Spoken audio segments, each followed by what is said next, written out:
Los hermanos Espargaró, pilotos de MotoGP, han conocido este jueves la labor que realiza la Fundación Moto Engineering, ubicada en el Parque Tecnológico de Motorland.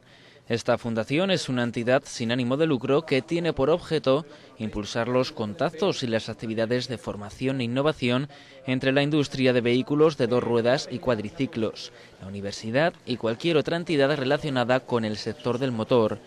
A este encuentro ha asistido también el vicepresidente de la comunidad, José Ángel Biel, que ha hablado del impacto que va a tener en Aragón el Gran Premio de MotoGP de este fin de semana. Aparte de los miles de personas que vendrán aquí de muchos sitios, además de eso, hay más de 200 medios de comunicación, no sé exactamente la cifra, pero bastante más de 200, y lo van a ver 300 millones de personas. No ha habido en Aragón un acontecimiento de ningún tipo que hayan visto 300 millones de personas que yo recuerde. Y es que en unas horas el circuito alcañizano de Motorland se convertirá en la capital mundial del motor sobre dos ruedas.